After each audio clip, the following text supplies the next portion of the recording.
Judul khotbah hari ini adalah penyembah yang berbahagia, telah diambil dari kitab Matius pasal 5 ayat 21 sampai 24. Saya akan bacakan. Kamu telah mendengar dan difirmankan kepada nenek moyang kita, jangan membunuh. Siapa yang membunuh harus dihukum. Tetapi aku berkata kepadamu, setiap orang yang marah terhadap saudaranya harus dihukum. Siapa yang berkata kepada saudaranya kafir harus dihadapkan ke mahkamah agama, dan siapa yang berkata jahil harus diserahkan ke dalam neraka yang menyala-nyala. Sebab itu, jika engkau mempersembahkan persembahanmu di atas mezbah dan engkau teringat akan sesuatu yang ada dalam hati saudaramu terhadap engkau, tinggalkanlah persembahanmu itu di depan mezbah dan pergilah berdamai dahulu dengan saudaramu, lalu kembali untuk mempersembahkan persembahan itu. Amin. Kita hidup di dunia ini sebagai seorang pribadi sangatlah penting untuk tahu arah tujuan kehidupan kita. Artinya kita tidak boleh kehilangan arah hidup di dunia ini. Baik orang yang percaya kepada Tuhan Yesus ataupun orang yang tidak percaya kepada Tuhan, yang memiliki agama yang lain. Khususnya kita melakukan kehidupan beriman, sangat penting kita tidak kehilangan arah yang Tuhan Allah inginkan. Karena jika kita begitu berlari rajin dengan berusaha, tetapi kalau arah itu arah yang salah, apa hasilnya, apa jadinya? Semakin kita berlari, itu akan malah menjadi halangan bagi Tuhan untuk menggenapi dan mencapai kehendaknya yang Ia inginkan. Artinya, dalam kehidupan iman kita, yang menjadi prioritas itu adalah memiliki arah yang benar, yaitu arah rohani kita yang benar. Tetapi bagaimana caranya supaya kita tidak kehilangan arah dan kita bisa hidup sesuai dengan kehendak Tuhan Allah? Kuncinya adalah sukses dalam ibadah. Saudara harus ikuti firman yang diberitakan lewat ibadah setiap minggu, dan sesuai firman tersebut, apa yang kita seharusnya lakukan adalah tantang dunia ini sesuai firman tersebut, supaya ada perkembangan rohani terjadi dalam hidup kita. Jika kita lihat firman hari ini, Tuhan mengatakan bahwa jangan marah. Dan jika ada ketidakharmonisan, jika ada masalah dengan saudaramu, harus berdamai dahulu sebelum beribadah, sebelum memberikan persembahan kepada Tuhan. Itulah yang tercatat di sini. Tapi apa maksudnya ini? Karena jika salah menafsirkan hal ini, kita bisa melihat bahwa ibadah itu biasa saja, tetapi memperdamaikan itu yang penting. Maksudnya bukan perdamaian ini fokusnya di sini, tetapi kuncinya adalah ibadah. Karena ibadah begitu penting, hal yang menjadi halangan dalam ibadah semuanya harus dilenyapkan. Hal yang menjadi halangan dalam ibadah kita harus dilenyapkan, itu maksudnya. Ibadah harus menjadi prioritas dalam hidup kita, dan sesuai dengan judul hari ini, kita harus jadi seorang penyembah yang berbahagia dan bersukacita. Memang kita sekarang sedang beribadah lewat online karena virus corona ini, tapi saya berharap lewat ibadah saudara hari ini ada sukacita sejati yang dapat dialami dalam hidup saudara. Maka pasti setiap harinya ada kehidupan yang begitu aktif bergairah dilimpahkan dalam hidup saudara.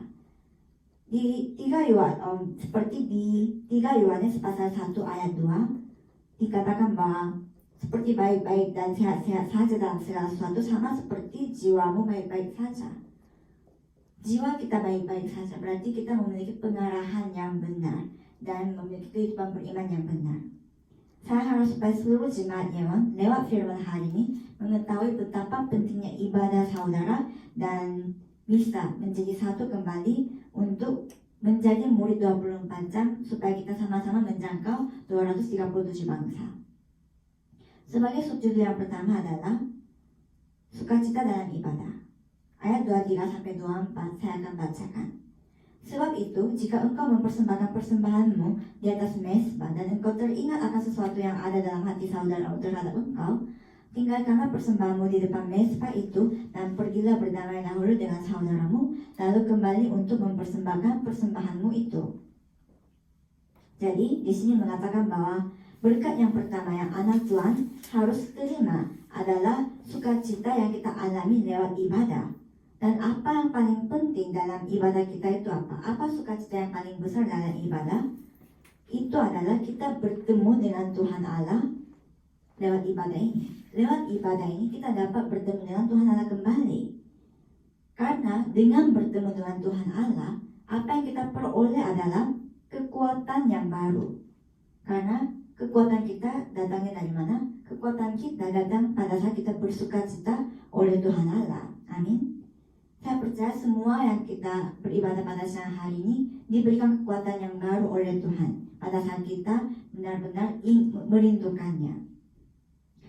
Pada saat kita beribadah, ada penyembuhan yang terjadi oleh Injil. Dan kita menjadi murid 24 jam. Dan kita memiliki kekuatan baru. Sehingga sebenarnya ibadah bagi seorang Kristen itu bukanlah satu pilihan, tetapi adalah kewajiban, keharusan yang memang harus menjadi prioritas.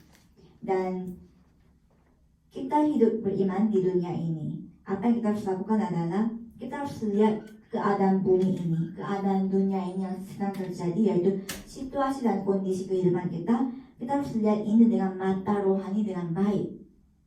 Karena dunia ini memang dipenuhi dengan kejadian pasal 3, yaitu jatuh dalam dosa dan juga jatuh dalam semua hal-hal yang jasmania. Dan ini hanya sementara. Dan ini akan sementara sampai Tuhan Yesus datang kedua kalinya. Tetapi masalahnya adalah di dunia yang dijamah oleh hal-hal jasmania ini, yang menjadi raja dunia adalah iblis. Sehingga walaupun kita sudah menjadi anak Tuhan, dengan mempercayai Yesus menjadi Kristus, selama kita mengenakan tubuh jasmani ini, kita akan terus diserang oleh iblis ini secara rohani. Artinya dengan kata lain, selama kita hidup di dunia ini, kita harus terus melakukan pertempuran rohani melawan iblis ini, walaupun tidak kelihatan di mata. Karena iblis ini tidak berhenti-hentinya akan menyerang terus anak-anak Tuhan supaya kehilangan sukacita. Karena kita menjadi anak Tuhan, karena kita bisa beribadah. Sehingga Rasul Paulus di Efesus pasal 6 mengatakan kepada kita supaya kita mengenakan perlengkapan rohani, supaya kita bisa serang balik serangan iblis ini. Kenakanlah seluruh perlengkapan senjata Allah supaya kamu dapat bertahan melawan tipu muslihat itu. Jadi, apa yang kita harus kenakan adalah ikat pinggang kebenaran, baju syirah keadilan, kasut Injil, perisai iman, ketopong keselamatan, dan pedang roh. Jadi semua perlengkapan ini kita harus kenakan untuk kita bisa serang iblis ini. Dan kapan kita bisa mengenakan perlengkapan rohani ini? Karena ini kan tidak kelihatan di mata kita. Baju sirah memang kelihatan di mata, tapi apa yang dimaksud di sini itu semuanya tidak kelihatan di mata. Tapi bagaimana kita bisa memakainya, mengenakannya dalam hidup kita? Dan firman hari ini memberikan jawaban kepada kita, yaitu pada saat kita beribadah. Pada saat itulah kita bisa mengenakan perlengkapan rohani seperti ini. Dengan lewat ibadah, kita memperoleh kekuatan yang baru dari Tuhan Allah. Dan dengan kekuatan itu, kita melakukan pertempuran rohani. Walaupun saudara pikir saudara begitu hebat di dunia ini, tetapi jika saudara tidak memperoleh berkat dari Tuhan Allah, maka itu sama saja dengan menara Babel yang akan sia-sia hasilnya. Seperti raja pertama ya, Israel, yaitu Raja Saul. Kenapa dia binasa? Kenapa dia gagal? Karena pada dasarnya dia gagal dalam ibadah. Di 1 Samuel pasal 13, kita bisa melihat Raja Saul ini akan melakukan pertempuran, melakukan perang melawan Filistin. Dan memang keadaan saat itu kekuatan ketentaraan Filistin ini tidak bisa dibandingkan dengan prajurit Israel. Karena begitulah lemah bangsa Israel ini, ketentaraan Israel ini. Dan di saat seperti ini, jalan mereka bisa menang hanyalah Tuhan melawan mereka. Tuhan melawan mereka. Dan jika Tuhan tidak melawan bagi mereka, mereka tidak akan bisa menang dalam pertempuran itu, dalam perang itu. Sehingga sebelum mereka melakukan peperangan, apa yang mereka lakukan adalah memberikan persembahan di Mezbah. Tetapi pada saat itu Samuel seorang nabi ataupun seorang imam, dia yang sebenarnya hanya bisa memberikan persembahan ini, karena pada saat itu yang bisa memberikan persembahan di mesbah itu hanyalah seorang imam saja. Dia meminta untuk menunggu 1 minggu supaya dia bisa melihat keadaan di Filistin, untuk dia coba melihat itu di Gilgal. Tetapi masalahnya adalah selama 1 minggu ini masalah timbul, yaitu selama mereka tunggu, apa yang terjadi adalah tekanan dari ketentaraan Filistin itu begitu berat bagi prajurit dan ketentaraan bangsa Israel, sehingga para prajurit Israel satu orang, 2 orang, sedikit demi sedikit berkurang dari ketentaraan Israel ini. Sehingga setelah Raja Saul melihat keadaan seperti ini, hatinya begitu menjadi mendesak, sehingga dia tidak tahan menunggu Samuel selama 1 minggu itu. Sehingga apa yang dia putuskan untuk lakukan adalah memberikan persembahan secara langsung. Dia memberikan persembahan itu kepada Tuhan tanpa Samuel. Tapi setelah persembahan itu diberikan, Samuel tiba dan dia menginterogasi kepada Raja Saul, kenapa tidak bisa menunggu aku dan memberikan persembahan ini. Dan sikap Raja Saul ini adalah bukannya minta maaf atau merasa bersalah atas hal ini, tetapi atas interogasi Samuel ini, dia malah mengatakan bahwa hal-hal yang masuk akal bagi dia, hal-hal yang mengatakan kenapa dia harus melakukannya, artinya dia tidak bertobat dan merasa dia melakukan hal yang benar. Sehingga apa yang Samuel katakan kepada Raja Saul ini adalah hal yang mengejutkan, yaitu karena Raja Saul, yaitu kamu tidak menjaga perintah Tuhan Allah, karena kamu melakukan perbuatan yang tidak benar, perbuatan yang sangat bodoh, Tuhan Allah akan mencari orang yang diinginkannya, dan orang yang diinginkannya itu akan dijadikan sebagai Raja Israel, sebagai pemimpin Israel yang baru. Artinya masa Raja Saul selesai pada saat itu. Pada saat tidak menjaga perintah Tuhan Allah, selesai masa Raja Saul itu.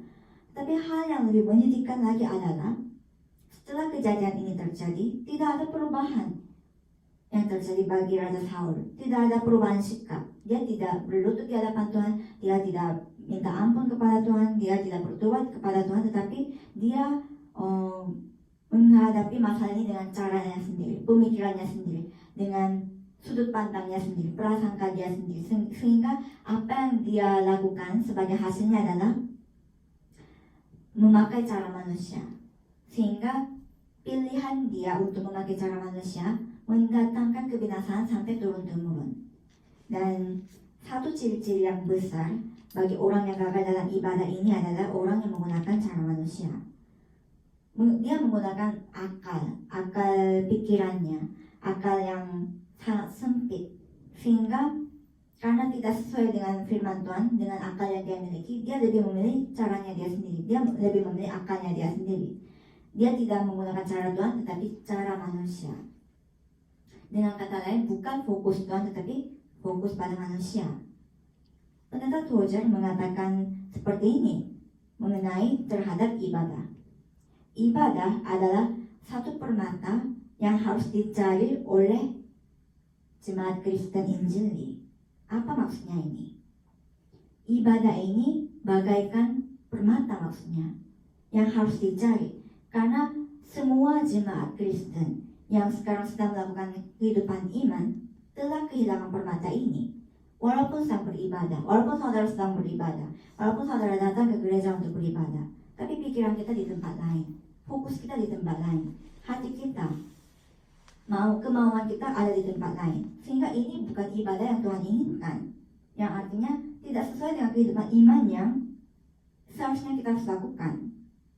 Padahal ibadah itu adalah hal yang begitu bernilai, tetapi kita tidak mengetahuinya. Malah setan, iblis ini yang tahu, sehingga dia menyerang kita terus supaya kita kehilangan ibadah ini, kehilangan permata ini dalam hidup kita, supaya kita tidak ada sukacita dalam hidup kita. Dan semua orang Kristen, jemaat Kristen kena dalam hal ini, gagal dalam ibadah. Karena itu kita harus cari ibadah kita, permata kita yang kehilangan dalam hidup kita. Karena cobalah saudara pikirkan, apa yang menjadi hal yang paling penting dalam hidup saudara? penting dalam hidup kita adalah bertemu dengan Tuhan Allah kembali. Itu saja yang menjadi hal yang utama dalam hidup kita. Mungkin kita tidak bisa merasakan itu karena kita sudah bertemu dengan Tuhan. Tapi cobalah saudara berpikir kembali sebelum saudara bertemu dengan Tuhan Allah. Sebenarnya dengan bertemunya Tuhan Allah, kita, dosa asal kita yang tadinya membawakan semua kutukan dan maut, itu semuanya dilenyapkan, sudah diangkat oleh Tuhan. Dan kita merasa ini adalah segala-galanya. Tetapi karena memang karena hidup di dunia ini, kita merasa lupa betapa pentingnya hal ini. Setelah kita bertemu dengan Tuhan Allah, apa yang menjadi penting lagi berikutnya adalah mendapatkan karunia lewat firman yang diberitakannya, yaitu mendengar suara Tuhan lewat ibadah, memegang perjanjian dari Tuhan Allah lewat ibadah. Ingat itu, karena itu lewat ibadah semua yang dapat dipulihkan. Ingat saudara harus memuliakan nama Tuhan yang sebaik mungkin, yang terbaik bagi Tuhan Allah lewat ibadah. Dan jika saudara mendapatkan kasih karunia lewat ibadah, maka ingat pada saat itu juga menjadi masa bagi saudara, yaitu masa kejayaan, di mana ini tidak ada hubungannya dengan usia saudara, posisi dan kekayaan saudara, dan situasi dan kondisi saudara. Masa kejayaan saudara itu akan tiba dalam hidup saudara pada saat sukses ibadah. Itu saja kuncinya. Corona ini pun tidak menjadi masalah. Jika saudara sukses dalam ibadah, saudara akan menjadi orang bersukacita dalam hidup saudara. Saya berkati saudara, semua jemaat Yeon dalam nama Yesus, supaya setiap kali saudara beribadah, saudara menjadi penyembah yang sepenuhnya memberikan persembahan kepada Tuhan Allah, supaya ada sukacita dialami dalam hidup saudara, sehingga ada perkembangan rohani terjadi setiap hari. Sebagai subjudul yang kedua adalah ibadah oneness. Jika kita melihat firman hari ini, kita bisa melihat ada dua halangan yang menghalangi kita saat beribadah. Yang pertama adalah kemarahan, amarah, dan yang kedua adalah ketidakharmonisan. Sebenarnya dua hal ini ada koneksinya, karena pada saat kita marah terhadap seseorang, itu yang menimbulkan ketidakharmonisan. Dan di ayat 21 di 22, kita bisa melihat bagaimana Tuhan Yesus mengatakan menggunakan 10 hukum Taurat, khususnya mengatakan jangan membunuh. Dan apa yang Tuhan Yesus beritahukan kepada kita adalah bukan kita membunuh, itu yang dimaksud dengan membunuh, tapi kita membenci, marah terhadap orang lain, itu pun adalah membunuh. Sama saja katanya. Karena marah di sini bukan hanya marah tiba-tiba marah, tapi ini adalah rasa marah yang sudah lama terjadi, bukan secara satu kali, tetapi ini adalah marah yang begitu berakar dengan sangat dalam. Karena dengan rasa marah seperti ini, kita tidak akan bisa mengatakan hal-hal yang baik kepada seseorang.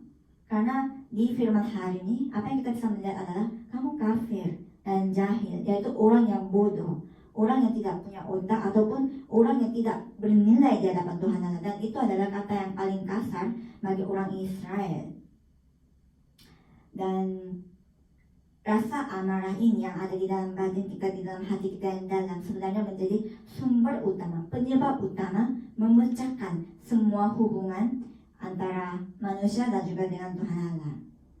Di Kejadian pasal 4 kita bisa melihat kejadian ini, yaitu bagaimana Kain dan Habel, mereka bersaudara, mereka memberikan persembahan kepada Tuhan, tapi persembahan yang Kain berikan Tuhan tolak, dan persembahan yang Habel berikan Tuhan terima. Tapi pada saat itu ayat kita memberitahukan kepada kita bahwa Kain itu begitu marah sampai wajahnya itu berubah. Tapi maksudnya ini apa? Kain tidak mencari persoalan masalahnya itu pada diri sendiri. Kain malah menyalahkan adiknya, menyalahkan Habel ini. Semua penyebab masalah dia anggap itu datang dari adiknya. Kalau bukan Habel ini, pasti persembahannya diterima oleh Tuhan. Padahal masalahnya itu ada pada dirinya sendiri. Jadi apa yang terjadi adalah dia membunuh Habel dengan lempari batu. Dan inilah pembunuhan pertama yang kita bisa lihat dari Alkitab. Rasa marah ini pada akhirnya menghasilkan pembunuhan. Ayat 23-24 juga kita bisa melihat bagaimana Tuhan Yesus dengan unik mengoneksikan amarah ini sampai pada persoalan beribadah. Karena firman hari ini mengatakan bahwa kita pergi ke mezbah untuk memberikan persembahan. Tetapi kalau misalnya teringat akan sesuatu yang sangat dalam terhadap saudaramu, yaitu rasa marah atau hal yang tidak enak yang terjadi di antara saudara, maka bukan persembahan itu yang tetap diberikan, tetapi harus berdamai dulu, baru bisa memberikan persembahan itu di mezbah. Artinya, di keadaan kita membenci seseorang dan di keadaan pada saat kita masih belum berdamai dengan orang tersebut, jika kita beribadah, apakah ibadah itu bisa memberikan karunia kepada kita? Padahal keadaan hati kita yang sesungguhnya, yang ada di dalam hati kita adalah rasa marah. Artinya tidak bisa dengan hati keadaan seperti itu kita bisa memberikan ibadah. Karena bagaimanapun juga iblis ini selalu caranya adalah memisahkan hubungan manusia supaya mereka saling salah paham, supaya saudara salah paham dengan yang lain. Coba saudara pikirkan, kenapa saudara sekarang musuhan dengan saudara-saudara atau teman saudara atau keluarga saudara? Pasti diawali dengan satu kesalahpahaman. Kesalahpahaman ini menjadi dalam sehingga sekarang jadinya musuhan. Tadinya hanya tidak berbicara tapi sekarang musuhan. Dan itulah yang setan iblis inginkan. Inilah juga gangguan atau serangan iblis terhadap jemaat Kristen untuk tidak bisa menjangkau 237 bangsa. Kita sebagai umat Kristen bagaimana bisa menyelamatkan dunia ini? Kita tidak bisa dengan sendirian, kita harus menjadi satu. Setan tahu ini sehingga cara dia untuk mengganggu kita adalah tidak menyatukan kita. Kita harus benar-benar mencapai kesatuan di dalam Injil, menjadi satu dalam Injil untuk menjadi murid 24 jam, tetapi itu yang dibuat supaya tidak terjadi dalam hidup kita.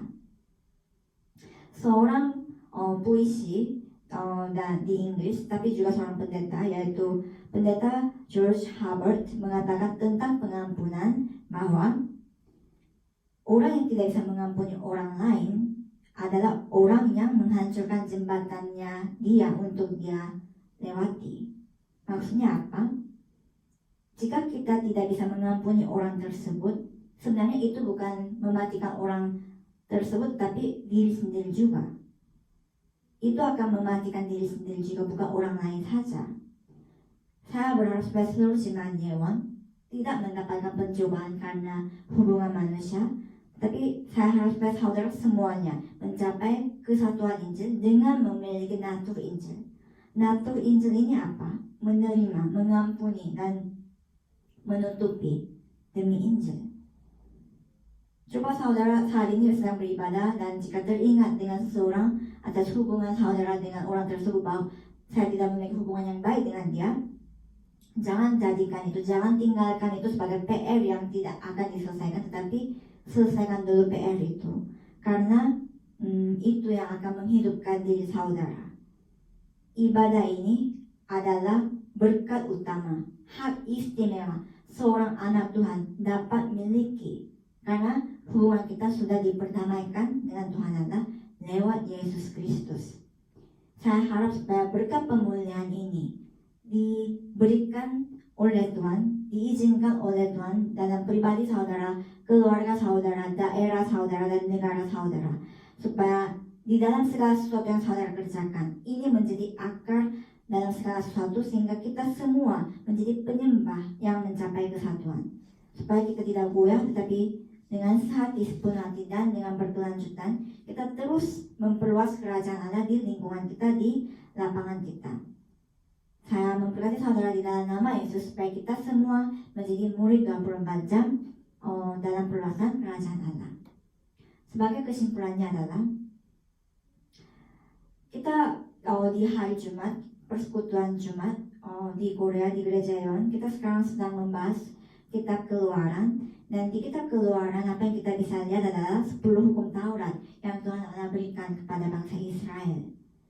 10 hukum Taurat ini secara garis besar ada 2 hal yang kita bisa lihat. Yang pertama adalah hukum-hukum yang diawali itu adalah hukum yang Tuhan Allah berikan antara hubungan Tuhan Allah dan manusia. Dan hukum yang berikutnya adalah hukum yang diberikan antara manusia sesama manusia. Khususnya dari hukum pertama sampai keempat, Empat hukum ini membicarakan tentang hubungan pemulihan dengan Tuhan Allah. Dan kunci dalam hal ini adalah ibadah.